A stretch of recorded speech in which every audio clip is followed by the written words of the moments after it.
no livro de Jonas, capítulo 1, versos de 1 a 3. Jonas, capítulo 1, versos de 1 a 3. Todos encontraram? Então vamos lá. Está escrito o seguinte: veio a palavra do Senhor a Jonas, filho de Amitai, dizendo: dispõe-te, vai à grande cidade de Nínive e clama contra ela, porque a sua malícia subiu até mim. Jonas se dispôs, mas para fugir da presença do Senhor, para Tarsis. E tendo descido a Jope, achou um navio que ia para Tarsis. Pagou, pois, a sua passagem e embarcou nele, para ir com eles para Tarsis, para longe da presença do Senhor. Eu vou pensar e meditar com vocês hoje sobre o tema um homem na rota da fuga. Um homem na rota da fuga. Alexandre Magno, o Alexandre o Grande, foi certamente um dos maiores líderes que o mundo já conheceu.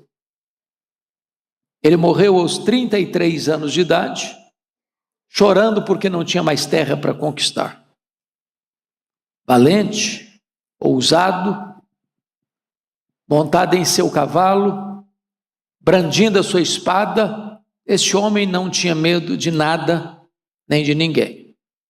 Conquistou o mundo com a sua bravura, com a sua estratégia. E se existe uma coisa que Alexandre não tolerava nos seus soldados, era a covardia. Certa feita, passando em revista a tropa, foi informado por um dos seus comandantes que um soldado fora flagrado, fugindo e se escondendo do inimigo covardemente. E isso fez rubro de raiva. Ele não tolerava isso. Chamou aquele soldado para lhe dar uma descompostura. E quando ele viu o soldado, percebeu que ele era muito jovem, inexperiente, e sentiu por ele uma compaixão quase paternal. E então, com um gesto mais brando, perguntou ao soldado: soldado, qual é o teu nome? O soldado, sentindo-se aliviado, respondeu: Alexandre, meu senhor. A ira voltou a acender no coração de Alexandre, e ele, tomado por um ímpeto, pulou do cavalo, pegou o soldado pelo colarinho, levantou e jogou ao chão. Disse: soldado, qual é o teu nome? O soldado, gaguejando, respondeu: Alexandre, meu senhor. Soldado, muda de nome ou muda de conduta.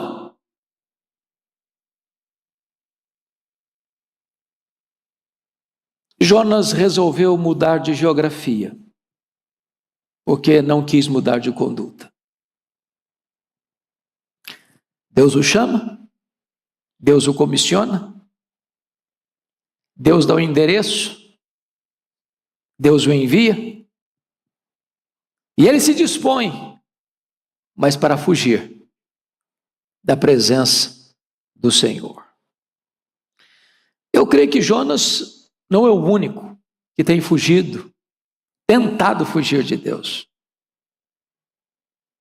Aqui, ali, acolá, nós também, seja por medo, por covardia, por conveniência, por outros interesses, ou pela dureza do nosso coração, ou pela rebeldia da nossa alma, nós também temos tomado estradas de fuga.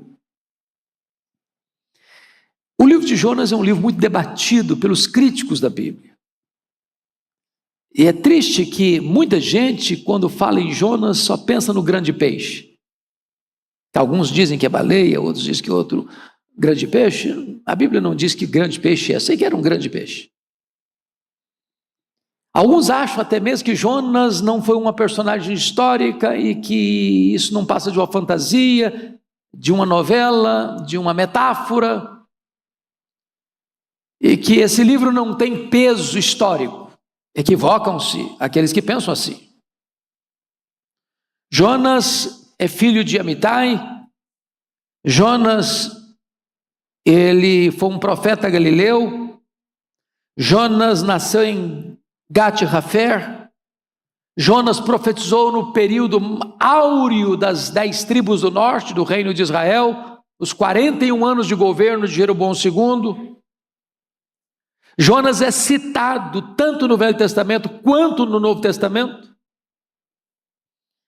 E desacreditar o livro de Jonas é atingir a credibilidade do próprio Senhor Jesus, que evoca a experiência dele no ventre do grande peixe, como uma ilustração do seu sepultamento e da sua ressurreição. Então eu gostaria de tratar desse assunto com vocês nesta noite. E à guisa de introdução, quero fazer 3 declarações. Primeiro, Jonas é o primeiro profeta eminentemente transcultural da Bíblia. Nós temos profetas que falaram para outras nações, como Isaías, como Amós, mas Jonas é o único profeta, ou o primeiro profeta, que é enviado especificamente para um povo pagão, para a maior cidade do mundo daquela época, a capital de um poderosíssimo império. Ele não é chamado a pregar ao seu povo, ele é chamado a pregar aos inimigos do seu povo. É uma peculiaridade dele. Isso retrata para nós, meus amados irmãos, que o reino de Deus não se restringe a uma geografia, nem a uma etnia. O reino de Deus abrange todos os povos, todas as raças, todas as línguas, todas as culturas. Segundo lugar, Jonas é o primeiro profeta a desobedecer uma ordem de Deus. É muito curioso isso. Deus dá uma ordem expressa para ele, explícita para ele, urgente para ele, e ele se dispõe, mas para desobedecer. É curioso que tudo no livro retrata que o universo inteiro está debaixo da autoridade da palavra de Deus. Deus dá uma ordem e o mar se revolta, uma tempestade surge. Deus dá uma ordem e um peixe vai lá e traga Jonas. Deus dá uma ordem, um verme vai lá e corta uma planta. Ou seja, até seres irracionais e até a própria natureza não ousa desobedecer a voz de Deus. Mas Jonas ousa desobedecer a voz de Deus. Terceiro, Jonas é o primeiro profeta a ver um resultado 100% positivo em sua mensagem. Isso é único na história.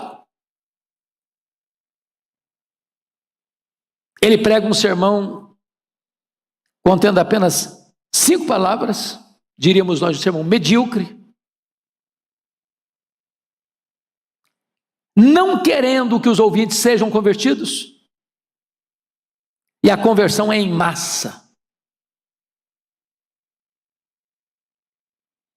Isso é o único. Jonas é o único pregador que ficou frustrado com o seu sucesso. Ele quis morrer porque as pessoas que depois de ouvi-lo, queriam viver. Então, dito isso, à guisa de introdução, vamos dar uma olhadinha no texto lido. Com a Bíblia aberta comigo, vamos observar. Primeiramente, vamos ver a própria pessoa do Jonas.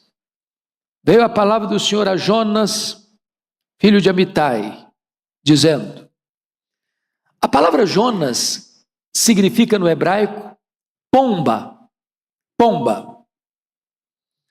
E a palavra pomba, ela talvez pudesse estar de acordo com a atitude de Jonas em 3 aspectos. Primeiro, na Bíblia, pomba é vista como uma ave que busca a fuga na hora do perigo. Está lá no Salmo 55, 4-7.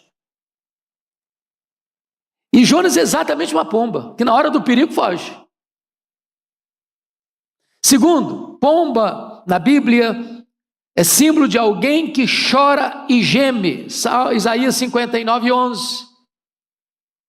Ele chora e geme também no ventre do grande peixe. Terceiro, a pomba é símbolo de passividade e ele se torna passivo enquanto Deus é ativo. Ele entra para dentro de um porão e ele deita e ele dorme, ele ronca, ele se aliena. E é Deus quem toma a iniciativa de agir, porque o profeta comissionado para agir está dormindo. Quando diz Jonas, filho de Amitai, a palavra Amitai, esse nome Amitai, significa verdade. E isso significa que Jonas é criado num lar comprometido com a verdade. Que ele bebeu o leite da piedade desde a sua infância. E desta maneira, irmãos, ele exerce o seu ministério conforme, segundo Reis 14:25, no período mais próspero de Israel. Então, quando eu falo Israel, estou falando agora das 10 tribos do norte, em distinção do reino do sul, chamado Judá. O reino do norte existiu do ano 931 a.C., com a morte de Salomão, e termina em 722, quando o reino do norte sucumbe pelo poder da Síria, desse povo aqui que está com medo constrangido de ir para pregar. O período de Jeroboão II foi um período em que tinha paz nas fronteiras e prosperidade dentro do território, de riquezas, de conquistas, mas ao mesmo tempo de apostasia. É nessa conjuntura que Deus envia o profeta Jonas a Nínive. Veja comigo o chamado dele no versículo 2. Primeiro aí no versículo 1 ainda está escrito assim: veio a palavra do Senhor a Jonas. Essa é a palavra comum que você vai encontrar no Velho Testamento para todos os profetas, a maioria dos profetas de Deus levantados por Deus. Veio a palavra do Senhor, veio a palavra do Senhor, veio a palavra do Senhor. Isso significa para nós que Jonas é um homem a quem Deus fala. A palavra que vem a ele é uma palavra autoritativa. Em outras palavras, meus irmãos, Jonas não é o dono da mensagem, Jonas não cria mensagem, Jonas não é a fonte da mensagem, Jonas não é o homem que tem em si a mensagem. A palavra de Deus veio a ele é um portador da mensagem, ele é um veículo da mensagem, ele é um instrumento da mensagem, ele é o embaixador da mensagem, mas ele não é o dono da mensagem. Isso é tão precioso ainda hoje. O pregador prepara o sermão, mas a mensagem não é dele. A mensagem é de Deus. Deus não tem compromisso com a palavra do pregador, Deus tem compromisso com a sua palavra. Ele não é chamado para pregar o que ele pensa, o que ele acha, o que ele quer, o que lhe é mais agradável, o que é palatável, o que é politicamente correto. Ele é chamado a pregar a palavra que vem a ele da parte de Deus. Isso até hoje. E há de ser sempre assim, até Jesus voltar. Segunda coisa, Jonas, um homem a quem Deus comissionou. Veja o verso 2 comigo. Dispõe-te, olha o que Deus diz. Dispõe-te e vai à grande cidade de Nínive e clama contra ela, porque a sua malícia subiu até mim. Então vamos ver aqui, em terceiro lugar, em segundo lugar, que Jonas é alguém a quem Deus comissiona, dispõe-te e vai, e clama. Vejam vocês que a primeira coisa que alguém precisa fazer para cumprir a vontade de Deus é se dispor. Dispõe-te. Se você não se dispor, nada vai acontecer. Deus lança um desafio. Tem gente que escuta o desafio e vai embora para casa. Dispõe-te. Levanta-te. Bata a continência, a autoridade suprema que está dando uma ordem. Dispõe-te. É isso que Deus está chamando este homem. Ele precisa ter disposição. Sem disposição não podemos nos levantar e nem sair para fazer a obra. Agora notem, ele não é chamado para pensar, ele não é chamado para refletir, ele não é chamado para questionar, ele não é chamado para duvidar, ele não é chamado para postergar. Ele é chamado, dispõe-te e vai.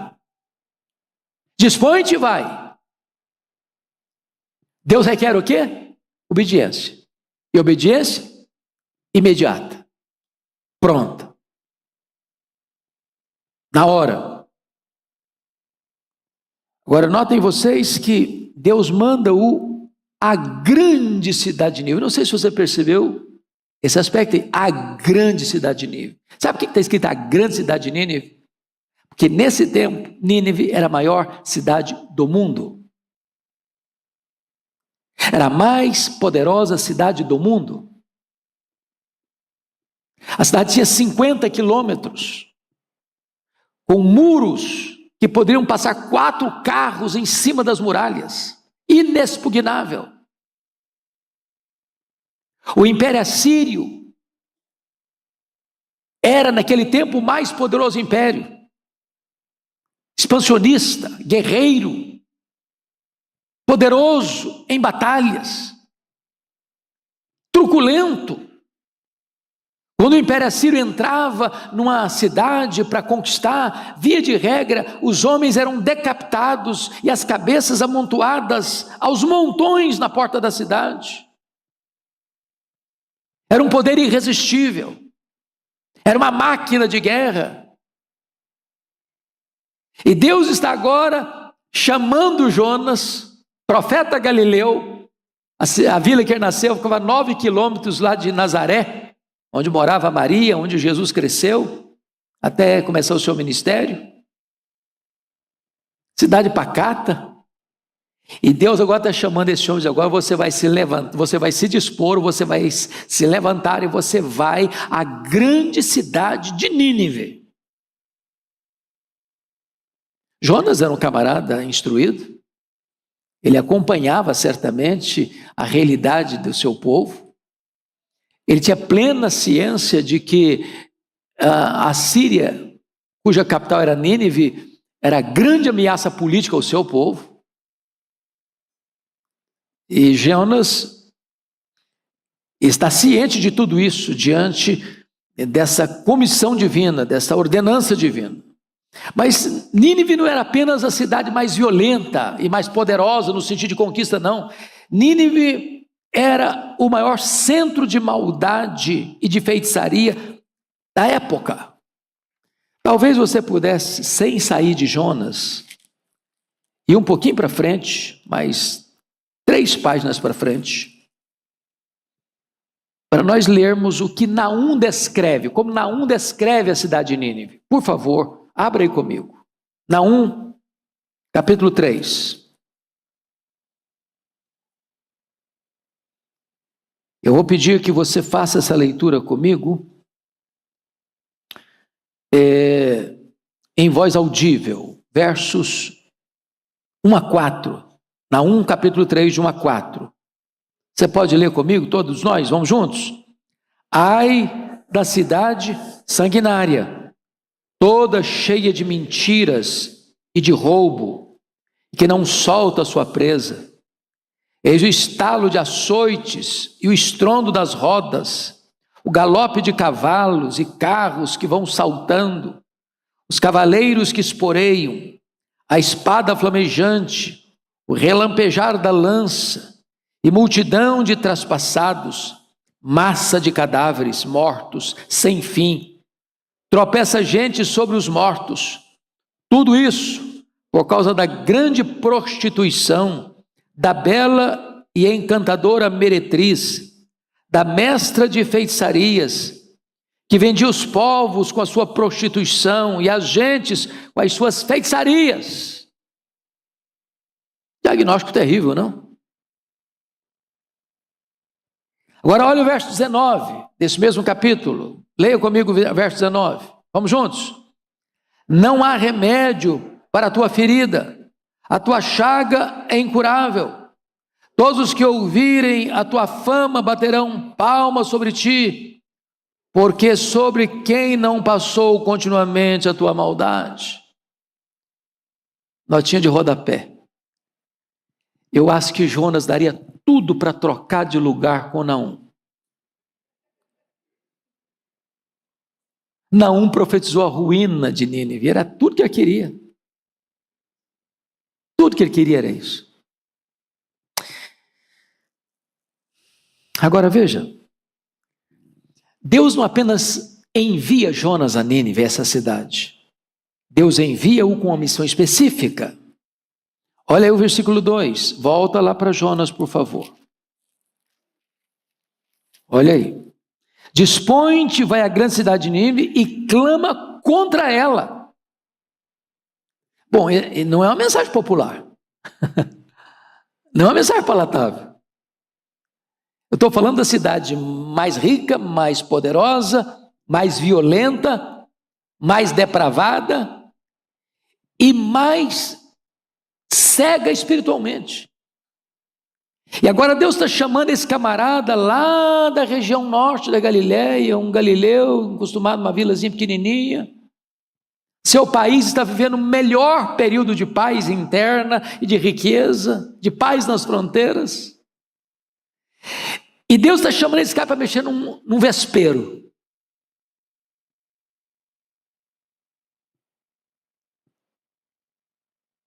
Você vai lá e vai clamar contra ela. Clamar não a favor dela, clamar contra ela.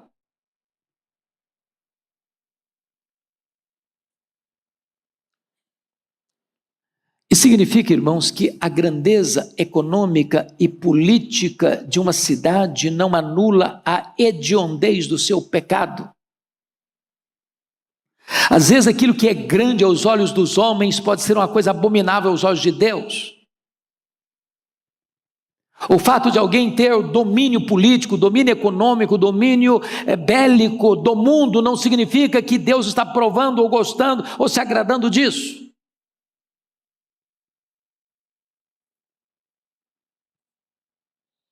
Mas Deus não apenas envia Jonas a Nínive, mas Deus lhe dá uma razão para cumprir sua missão. Veja aí o versículo 2, quando o próprio Senhor explica por que a sua malícia subiu até mim. Você já pensou uma cidade cujo fedor do pecado começa a subir? Chega às narinas de Deus? A iniquidade da cidade começa a subir, chega até o céu. Eu fico pensando como é que Deus olha para São Paulo.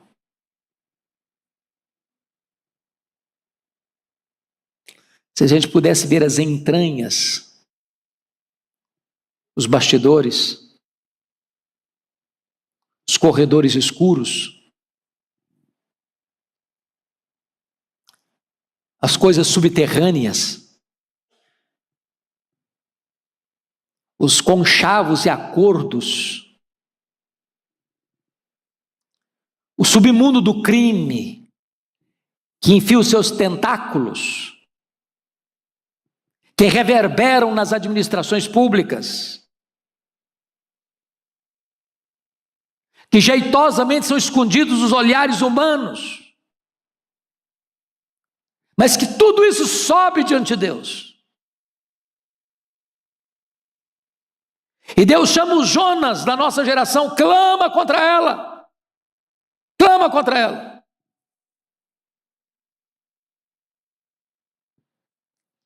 Então, nós vamos olhar agora diante desse desafio. E vocês vão perceber que o problema de Jonas não é covardia. Jonas não está com os joelhos tremendo, batendo no outro, não, mas o senhor podia me mandar para uma cidade mais pacata, mais calminha, o senhor podia me mandar para gente mais mansa. O senhor está me mandando para a boca do lobo. O problema de Jonas não é esse. Não é esse. Então, leia comigo, por favor, em voz alta e sonora e eloquente, todos juntos, o verso 3. Vamos lá? Jonas se dispôs, mas para fugir da presença do Senhor, para Tarsis. E tendo descido a Jope, achou um navio que ia para Tarsis. Pagou, pois, a sua passagem e embarcou nele, para ir com eles para Tarsis, para longe da presença do Senhor. Nota aqui algumas coisas. Primeiro, Jonas, um homem que desafia Deus. Dispõe-te, vai. E ele bate continência. Disponha-me para fugir.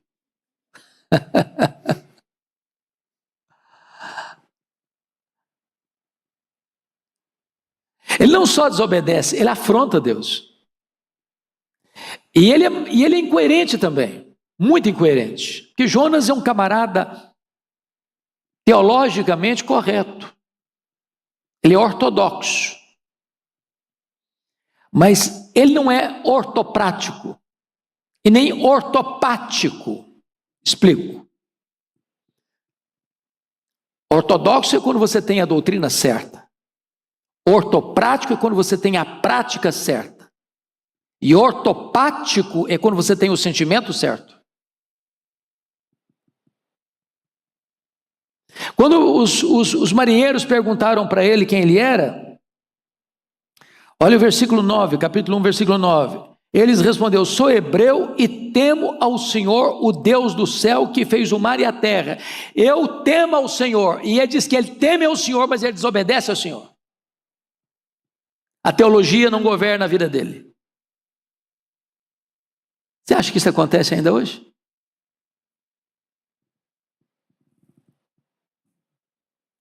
Ele desafia Deus. É um homem em conflito, é um homem contraditório. Diríamos nós que ele é ortodoxo de cabeça e herege de conduta. E aí você vai perceber no verso 3 que ele se dispõe a fugir de Deus. Dispôs para fugir da presença do Senhor. E aí é tolice, né?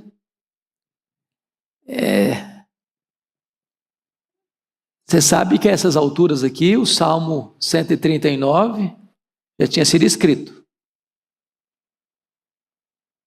E o que está lá no Salmo 139? Para onde me ausentarei da tua face? Para onde me ausentarei do teu espírito? Se subo aos céus, lá estás. Se desço ao mais profundo abismo, lá estás também. Se eu tomo as asas da alvorada, me tenho nos confins dos mares, lugar que ninguém ainda conheceu, ainda lá me haverá de guiar a tua mão. Se eu apago a luz, para ninguém me ver, a luz e as trevas para eles são a mesma coisa. Olha que tolice. Você sabia que o pecado nos deixa tolos, bobos, idiotas? O cara acha que pode fugir de Deus. Agora, você já parou para perguntar por que ele decide ir para Tarsis? Porque Tarsis está, geograficamente falando, numa direção oposta a Nínive. Um é leste, outro é oeste. E eu vou lhes dizer por que ele foi para Tarsis. Isaías 66, 19. Somos informados lá em Isaías 66, 19a, o seguinte: porei entre eles um sinal, e alguns dos que foram salvos enviarei às nações, a Tarsis, Pul e Lude, que atiram com arco, e Tubal e Javã. Sabe o que significa isso?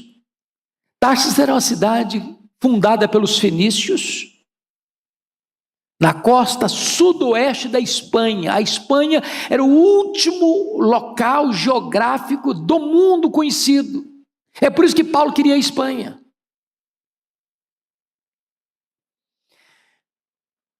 Para você ter uma ideia, Tarsis ficava a 4.000 quilômetros de Jope. Essa viagem era uma viagem ultra demorada, gastava 1 ano na viagem. Sabe o que ele está dizendo? Eu quero ir para o fim do mundo. Quer sumir do mapa. Nem Deus vai me encontrar lá. Segundo lugar, Tarsis ficava num lugar onde não havia a palavra de Deus. O versículo 19 ainda prossegue assim: até as terras do mar mais remotas, olha aí, distância, que jamais ouviram falar de mim. Deus é que está falando. Nem viram a minha glória. Esse homem que é um profeta de Deus e o único ministério dele é pregar a palavra de Deus, ele quer ir para um lugar onde não tem palavra de Deus. Ele não quer escutar Deus. Ele não quer ser perturbado com Deus. Ele não quer que ninguém chegue para ele, ouça a palavra de Deus. Não. Eu vou para um lugar que eu não vou ouvir Deus. Ninguém vai falar de Deus. Não tem palavra de Deus. Eu quero ficar no meu casulo sem ser incomodado.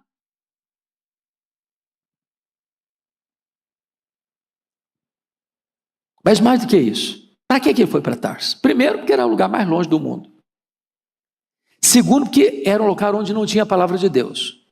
Terceiro, Ezequiel capítulo 27, versículo 12, tem outra informação sobre Tarsis muito curiosa. E está escrito o seguinte lá: Tarsis negociava contigo por causa da abundância de toda sorte de riquezas. Trocavam por tuas mercadorias, prata, ferro, estanho e chumbo. Era uma região riquíssima, próspera. Sabe o que ele está dizendo? Vou recomeçar minha vida. Larga esse negócio de profeta, não quer saber se é profeta, não quer saber mais de Deus, não quero mais escutar a palavra de Deus, eu quero ficar longe de Deus, e tem uma coisa, vou recomeçar minha vida e vou para um lugar rico, que eu vou me prosperar.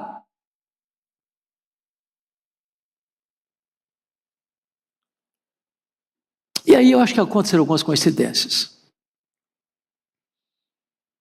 Ele se dispõe para fugir, e ele vem lá da vila dele, perto de Nazaré. Se você conhece a geografia bíblica, ele vai descendo,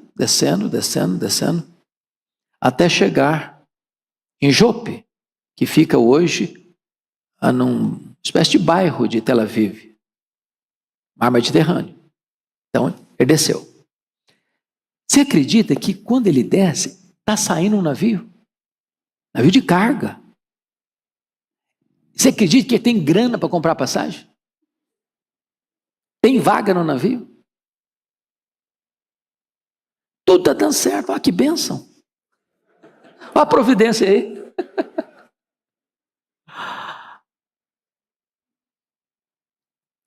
Nem sempre facilidade significa que você está dentro da vontade de Deus. Nem sempre dificuldade significa que você está fora da vontade de Deus.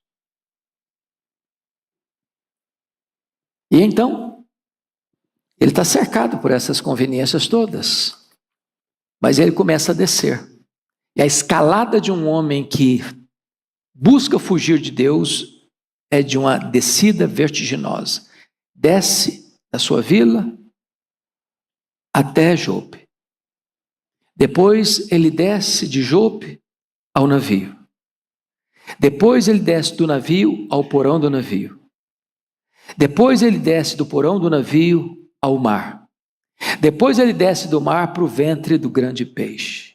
E vai andar de submarino pela primeira vez. Está descendo. A vida das pessoas que foge de Deus é de declínio permanente. Mas me permita caminhar para a conclusão. e já pensando em algumas coisas, razões de Jonas para fugir de Deus. Quais seriam as suas razões? Primeira razão que nós poderíamos elencar é que Jonas conhecia a fama de Nínive. Meus irmãos, de fato, para um homem que tinha temor de Deus, Nínive era a última escolha para um campo missionário. Era a última escolha. A cidade é violenta, é eivada de feitiçaria. A cidade é composta dos líderes que mandam no mundo. São uma ameaça para a sua nação.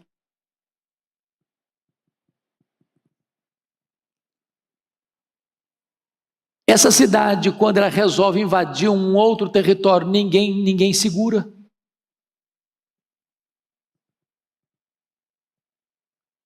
Era a cidade mais populosa, era a cidade mais poderosa, era a cidade mais violenta, era a cidade mais depravada, era a cidade mais feiticeira, a cidade de maior idolatria. Era uma loucura, uma loucura. Aquilo que os historiadores vieram falar de Roma depois, a cloaca do mundo. Eles me mandam para qualquer lugar, para lá não, senhor. O senhor podia escolher outro campo para mim.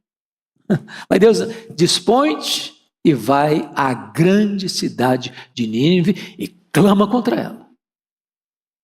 Clama contra ela. Qual a sua Nínive? Senhor, me manda para qualquer lugar, mas por meio dos meus parentes, não, meu pessoal é ruim, é muito duro. Me manda para qualquer lugar, senhor. Mas lá na minha empresa não, o negócio lá é complicado de falar. Qual a sua Nínive? Às vezes o conhecimento que nós temos de um local nos predispõe a não querer ir mesmo. E Jonas era um camarada politicamente muito bem instruído. Ele tinha plena certeza de que ir a Nínive pregar era levar uma possível salvação para aqueles que seriam seus inimigos. E foram. Sabe quem levou as 10 tribos do norte para o cativeiro? Nínive, a Síria.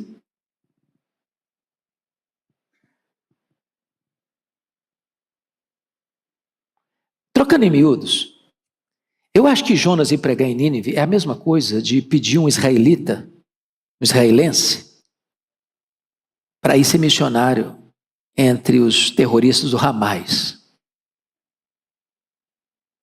Mais ou menos isso. Ou pedir um americano para ir ser missionário no meio dos talibãs.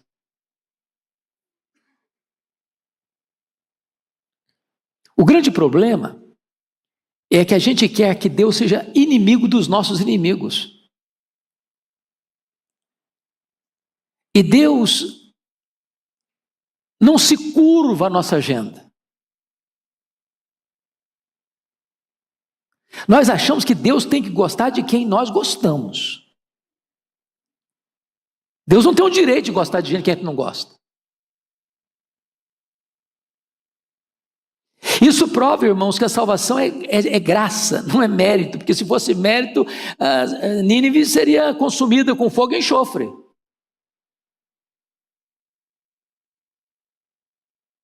Jonas sabia muito bem disso. E se você quiser saber, o próprio Jonas vai explicar isso com todas as letras, por que ele não quis ir a Nínive. Porque quando ele vai para Nínive, meus amados irmãos, o problema dele é que ele sabia que Deus tem um coração mole. Que se o povo se arrependesse, Deus ia acabar salvando aquele povo. Isso era demais para a cabeça dele, ele não queria isso de jeito nenhum. Olha o que ele vai dizer, o próprio Jonas. Capítulo 4, volta lá para o profeta Jonas. Olha o que ele vai dizer aí. Versículo 2. Leia comigo 4:2. Todos nós, vamos juntos. E orou ao Senhor e disse: Ah, Senhor, Não foi isso que eu disse, estando ainda na minha terra? Por isso me adiantei, fugindo para Tarsis, pois sabia que és Deus clemente, misericordioso e tardio em irar-se, grande em benignidade, que te arrependes do mal. Eu sabia, Deus, que ia dar nisso. Ia dar essa confusão toda, desse povo se arrepender. Se o senhor me desse um palito de fósforo e um barril de gasolina, eu ia lá, arriscava o fósforo e queimar todo mundo, eu estava feliz da vida. O senhor me manda pregar uma mensagem e esse povo acabou se arrependendo, e olha aí que deu. O senhor se arrependeu e acabou salvando esse povo. Agora eu estou encrencado. Eu queria que eles morressem. Eu queria que todo mundo fosse para o inferno. Sabe por que ele teve dificuldade de ir para cumprir a missão? Não é só porque eu conhecia Nínive, é porque eu conhecia Deus. Eu conhecia Deus. Esse Deus é misericordioso, esse Deus é tardio em irar-se, esse Deus teima em ser misericordioso, esse Deus resolve perdoar o pior pecador que se arrepende. Tem muita gente hoje que não entende isso até hoje, irmãos. Tem gente que acha que o céu é só para aqueles que são bonzinhos, bonitinho. Mas o cara que é um pilantra, que é um ladrão, que é um assassino, que é um corrupto, esse cara vai para o inferno, queimar no inferno, e Deus resolve amar a gente assim, e se essa pessoa se arrepende, Deus resolve perdoar, e Deus resolve salvar. Deus salva um Saulo de Tarso, um monstro. Deus salva um rei Manassés, um monstro.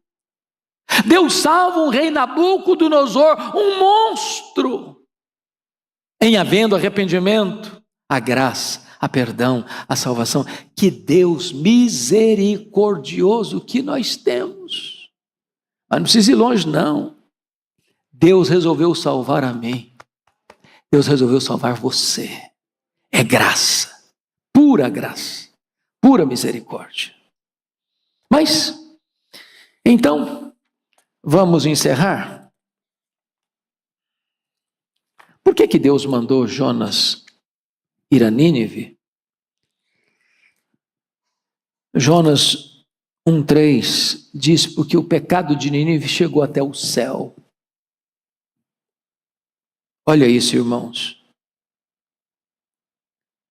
Versículo 2: dispõe-te, vai à grande cidade de Nínive, clama contra ela, porque a sua malícia subiu até a mim, subiu até o céu. Às vezes a gente não tem essa noção de que o pecado que é incentivado, é aplaudido, é dourada a pílula, chega até o céu, até Deus. A sua malícia subiu até mim. Mas chega uma hora em que o cálice da ira de Deus tem um limite para transbordar. Chega uma hora que Deus diz o seguinte: arrepender e viver, ou não se arrepender e morrer. Quando Jonas foi e pregou um sermão de 5 palavras, dentro de 40 dias Nínive será subvertida, dentro de 40 dias Nínive será subvertida, dentro de 40 dias Nínive será subvertida. Se eu tivesse um gravador, eu tecava lá, apertava a tecla, o sermão aparecia. E diz a Bíblia que não ficou uma pessoa sem se arrepender, do rei ao mais jovem. Quebrantamento geral. Que coisa exponencial. Não foi por causa do pregador. O pregador estava com raiva. Foi a contragosto. O sucesso do pregador não tem nada a ver com ele. Não foi por causa do conteúdo do sermão, porque o sermãozinho foi muito ruim. Não tem um pingo de graça no sermão dele. Não foi por causa da eloquência dele. E repetiu, e repetiu, e repetiu, e repetiu, e repetiu a mesma coisa. Mas Deus salvou. E Deus deu mais de um século de tempo para esta cidade. Sabe qual é o problema? É que às vezes hoje a geração se arrepende, mas a nova geração que vem pode voltar tudo ao pecado de novo. Chegou um momento que Deus disse para Nínive: basta, basta. E essa cidade caiu nas mãos dos caldeus. E eles foram liquidados.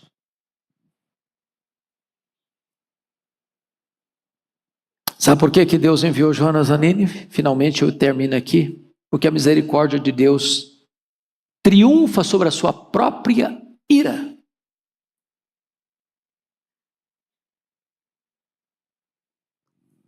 A Bíblia diz que Deus é longânimo, tardio em irar-se, grande em benignidade e misericórdia, e tem prazer em perdoar. Quando a Bíblia diz que Deus se arrependeu, Deus não se arrepende. É porque a relação de Deus é bilateral. Se o povo permanecesse na sua impenitência, viria o juízo. A cidade seria subvertida. Mas como o povo se arrependeu, Deus suspende o castigo e oferece misericórdia. Essa mudança, porque o homem mudou, então Deus muda, em vez de dar castigo, dá misericórdia, é que a Bíblia chama de arrependimento de Deus, uma palavra antropopática, ou seja, atribuir a Deus um sentimento humano. Nós somos os Jonas da nossa geração. E Deus está nos enviando a São Paulo, as cidades diferentes do Brasil, a nossa família, a nossa empresa, a nossa escola, a nossa indústria, o nosso trabalho, os nossos relacionamentos. E quem é você? Você tem se disposto para levantar e ir? Ou você tem até hoje se levantado para fugir? Talvez você que está aqui hoje tenha um chamado de Deus, lá da sua juventude. E você fez de conta que não escutou direito, e você está empurrando com a barriga a vida. E Deus está dizendo para você hoje: dispõe-te e vai. Foge não. Sabe por quê? Deus vai te encontrar. Para te encontrar, Deus é capaz de mandar uma tempestade atrás de você. Não para destruir você, mas para trazer você de volta. Que Deus nos ajude a não resistirmos a Deus, a obedecermos a Deus e a atendermos ao chamado de Deus. Que Deus nos ajude a ter o coração parecido com o coração de Deus, de amar, de perdoar e de alegrar-se com a salvação do perdido que se arrepende. Que Deus nos faça mensageiros da sua palavra para a nossa nação e para o mundo todo. Que Deus os abençoe.